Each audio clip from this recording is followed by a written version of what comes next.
Dzień dobry, ciao, hola. Good morning, good morning, good morning. It's Ken at 10. I hope you're well today. Saturday, beautiful day here in SW16. If you haven't been before, then welcome along. Where have you been? Please come here every day and visit us. I'm on at 10 o'clock live every day, talking about the property market, the local area here in SW16, and what's going on generally. So how are you today? Hope you're having a good day. We're having a great one so far. Got one valuation down already. Got that one out of the way nice and early. Prepared for the day. All the keys ready. The guys are out doing viewings. It's really busy, which we love. We absolutely love. But the sun is out, which always makes things seem better. And you never really guarantee that, can you, in September? It's always a little bit up and down.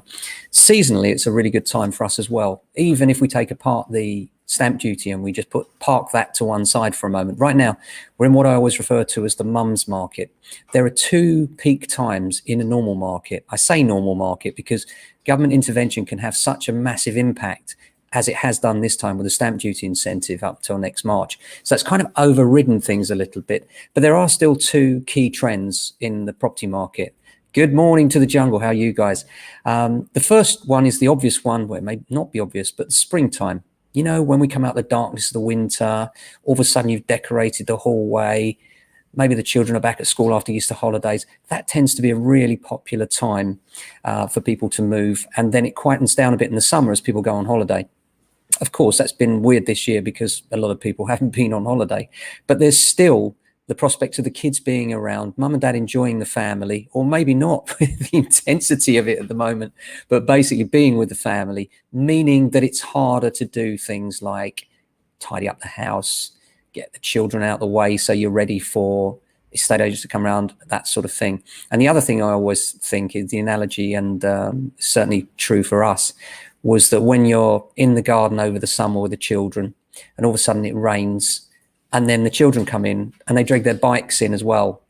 And all of a sudden you realize that your house is quite small now, or your children have grown and so have their bikes and the equipment that used to come in easily in the house. Now, mum and dad look at each other and think, yeah, it's time, we got to move. So a lot of that goes on. And over the summer, people think about that move. They contemplate it. They don't want to do anything while the children are around. They want to enjoy their families. And then once the children go back to school, bliss, quiet time. They get that chance then to think, right, okay, good time to start organizing a move.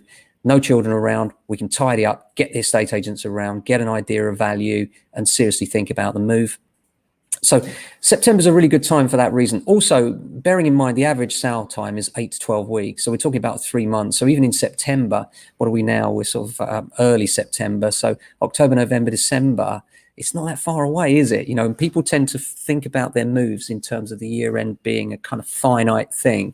So people talk about wanting to be in their homes for Christmas, and they either want to be in for Christmas, or often they'll then start to decide to not bother in November, December, maybe withdraw from the market if they haven't bought or sold by then, and then look at it again in the new year. This year, I would advise against that. And the reason I advise against it is because if you want to hit that stamp duty sweet spot, you really need to get sold by the 31st. And that may seem a very long way off. But if you think about it this way, if you sold today, then we'd be talking about a November, December completion. And if you sold in January, then actually 8 to 12 weeks, marginal, isn't it? And then if you put on top of that the fact that every surveyor in the country will be busy, every agent, everyone will be busy, and therefore the solicitors will have a backlog. Will you get the mortgage application through in time? It's going to be tight. So my advice to you would be, if you're thinking of moving, really with the stamp duty incentive right now, plus the timing being the September mums market, great time to think about it. So, and I say mums market, why do I say that? Because in our experience locally, mum tends to drive it. She's the one in the driving seat. A lot of the guys, we like to think we're in charge, but actually the women tend to drive the move. And we know that from statistics, from how many people actually register with us, how many of those are women, and how many of those are driving those viewings and deciding what to visit and when. So yeah, really good time for us, really busy. And we suspect this year, whilst I've talked about the holiday being a quieter time, this year I expect, and certainly will be advising people, to still think about moving, even if it crosses that holiday point. And I know that's not ideal for people because you don't want to be worried about the move, particularly over the Christmas holidays.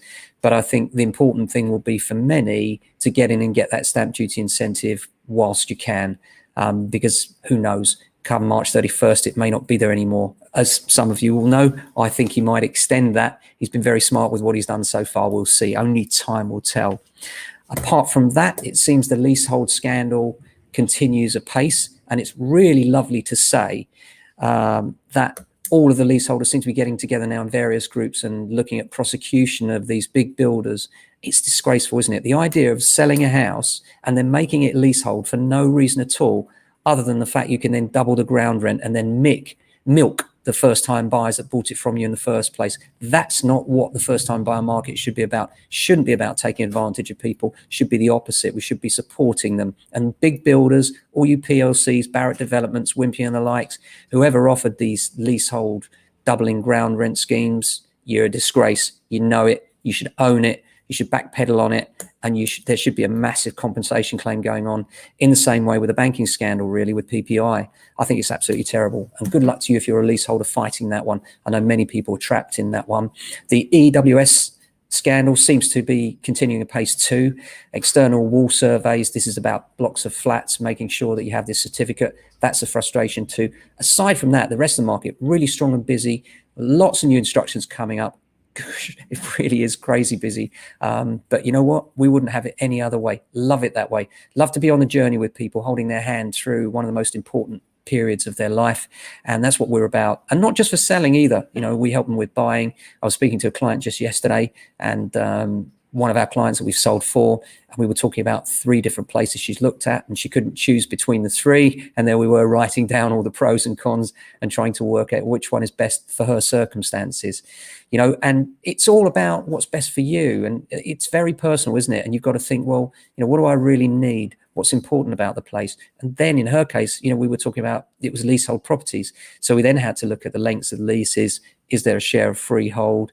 You know, topics that, if you're not really used to buying and selling, are alien to you. And so you had to balance all that. And I think the best one's probably the one she's looking at with a very long lease and a share of the freehold. But yeah, you can't always have that luxury, because there was another one which didn't have the share of the freeholder, which was a nicer flat. So, you know, difficult one for her. Takes a lot of soul searching. But yeah, glad you agree with me, guys. It is a disgrace, isn't it? It's absolutely terrible. I can't believe that they actually did that to people. And, you know, the accountants and the people on the board that decided that this was a good idea. This is how we can milk the system. You know, let's stitch up all these first-time buyers, which, let's face it, they must have known they were doing it at the time. It's absolutely terrible. So hope something comes of that. I'd like to see the government legislate on it, actually, but we'll see over time. So that's it from me today. Ken at 10 is gone now, because Sunday is my day off, as you'll probably know, and I'll be back with another edition for you on Monday morning. Stay safe, and hope you and your family have a wonderful weekend. See you soon. Take care.